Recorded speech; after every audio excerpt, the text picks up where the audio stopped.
This is so rubbish. Come on, no, don't draw attention to it. Okay, all right. But let's just talk and make. So, Steve, what are you doing tonight? Looking forward to Pop Stars? I'm looking forward to a lot. Who do you want to win? I'm glad you've asked, Rick. I'd love to see Darius have a bit of success, but I don't think it's going to happen. I think it's probably going to be the stutterer. I think it is going to be Gareth. He has a name there, Steve. I think it's going to be Gareth. Yeah, apparently in the polls in the week he's getting twice. We're back, don't we? Okay. All right, Carl. So she's getting a T-shirt, is she? Lovely. Right, who's that on the line? Next contestant. Hello. This is amazing. An error. I mean, we couldn't do this worse. Go on. Exactly. Hello. Hello. Hello. Who's that? It's Dan. Dan. Hello, Dan. Danny. All So, right, do you want to go to Incubus? I'd love to, man. Okay. Hold on. This is pointless because he's just heard the last. He's heard the answer. Yeah, it's definitely Bucks Fizz. This is mad. We didn't think this through. No, but let's be honest. He wouldn't have been on the line if he didn't know the answer. Are you cheating, No. Dan, he said he's not cheating. This is fail-safe. That's fail This safe. is our rigorous. I can't believe this. Dan, you're going to Incubus. Oh, cheers, man. Well That's done. blinding. Well done. Oh. Nice one. Thanks for listening. Cheers. Cheers. Carl, what do we have to do? Do we just hang up or what happens? No, you play a song and... Play a song then. You've got his details. Yeah. Oh, Play God. it. Just what is it that you want to do? Well, we want to be free. We want to be free to do what we want to do.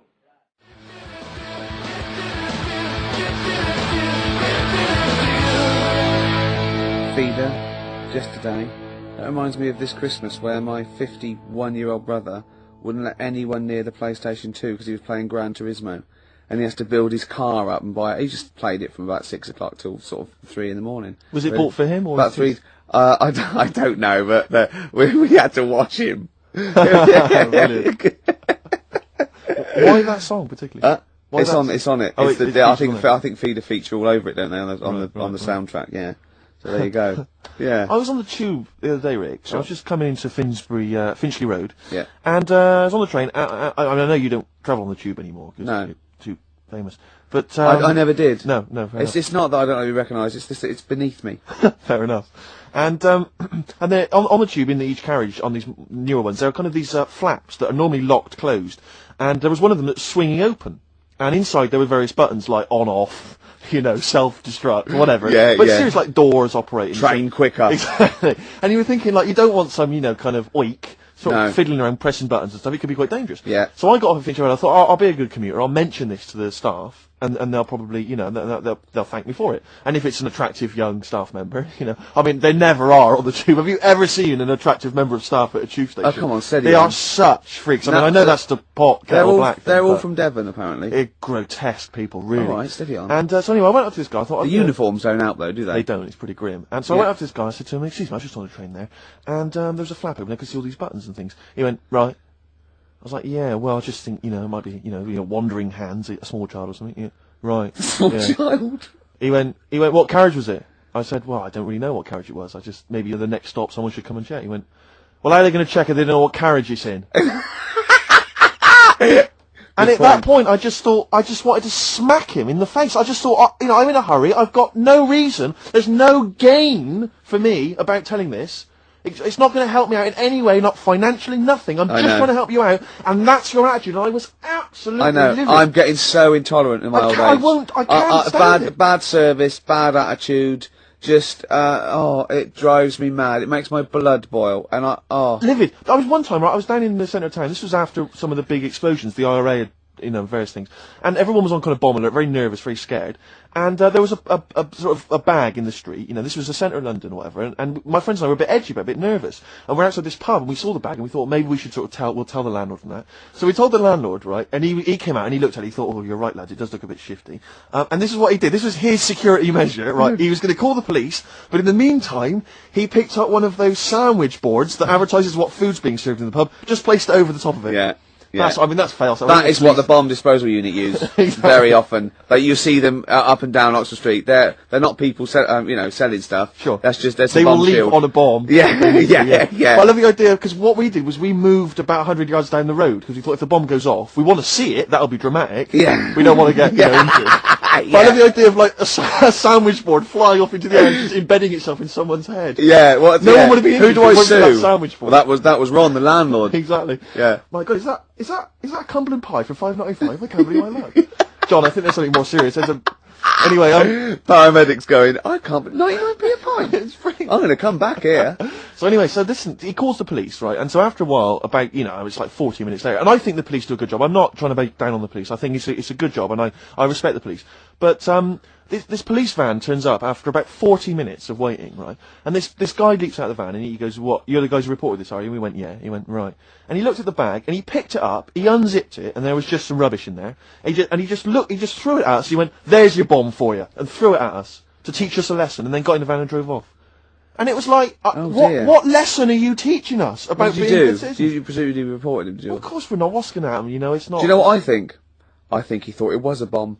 Right. And he was trying to blow you up to teach you a lesson. Well, possibly. That's But bad. That it is really bad. It just winds me right up, stuff like that. Once, right, but me and Bill, we had sort of, it was like 1983, and we had like extensions and cut off t-shirts and jeans and Sexy. yeah, like makeup, all new mate. And we were just eating chips on a corner, right? And it was a Saturday, so I assume it was like football patrol, about 12 police, and they sort of slowed down, looked at us, and he wound the window down, and the bloke driving shouted, "You look like a couple of prats." Bill turned to me and went, "Is that an offence?" And I remember wanting to laugh at the joke, but thinking, that's annoying. Yeah, of course. That isn't. They were right. Well, yeah, but No, it's they not were fair right. to say. It's not really a police issue, I don't think. Someone called into HQ that morning. Guys, if you see anyone who looks a bit, the fashion British. police. Yes, we've heard a bit. There's a bit of a to do. Apparently, a couple of prats are walking round. Yeah. Oh. We need someone to go on fashion police patrol. Send in Lawrence Llewellyn Bowen. Will you? Oh dear. But we respect the police. Yeah, We're not. I'm not having a go. It's just those few that give them a bad name, really. Yeah, exactly. High hey, five for it. hey, I think the boys in blue do a good job. And do the firemen. Yeah, Firemen do as well. especially firemen. I remember once. This is really embarrassing. This is the arrogance of youth, right? In a hall of residence, every time someone did toast, the fire alarms went off. I remember once it was like 2 in the morning, and we all had to go outside, and it was just toast set off thing, but it was linked, and about 8 fire engines turned up, and they're all coming in, right? And I said, "Oh, this is so embarrassing. Why am I telling this?" Go on. I just went, "There's enough of you." God. And the fireman said, he just went, "Shut your mouth, mate." Yeah. And I thought, oh God, he's right. He's one of those things you remember 10 years later. Yeah, and go, that's a horrible thing. What I know, but I when want you're you to 18, publicly apologise to oh, the fire I'm so brigade. sorry. I'm so sorry. Because I never did stuff like that. Oh, that is twatish. I was too busy saying, "Can I try on your helmet?" Oh dear. Oh, we better play another song, play a haven't we? Oh, this is a great track. This is Groove Armada. It's from the album Goodbye Country, Hello Nightclub. It's the opening track. It's called Sun Toucher. I think you'll like this, Steve. Well, I'm looking forward to it.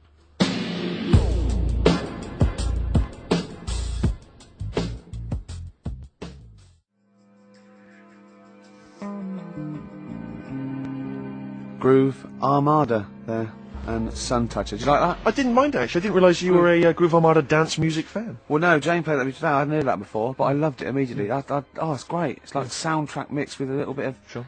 hip hop, and it's all like a big mix. Big isn't melting it? pot. Yeah. I just wish that's what the world was, Rick, So do where I, we could so just, do I, so do you know, I, everyone yeah. could live in harmony. I wish it was an onion. Oh, if only the world were a great big onion. Yeah.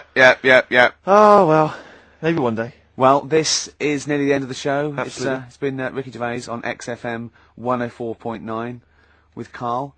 And it's been a great show, and I've just there's been some laughter, there's been some tears, there's been a some few laughter jokes, tears. there's been some political satire, I'd like to think so. but above all, there's been some chat with friends. And there's been some bloody great music. Let's not forget that. I don't think we need to swear at this time. It's late juncture. Yeah, because you make yourself look a cock, and me look a twat, and true Carl look like a complete... Song for Go on. ladies. Rarely do you get a chance to play on a radio station 7 wanker. 7 minutes worth of Led Zeppelin. But screw it, I thought, Hey. it's the end of the show. We don't give a damn. It's an Be amazing careful song. with the language. Screw, damn, and bloody. Do not a sermon make. Rick, it's a beautiful yeah. song. If you're not a Zeppelin fan, stick with it. It's not roaring rock as you'd expect. The Rain song from Houses of the Holy. See you next time. See you later.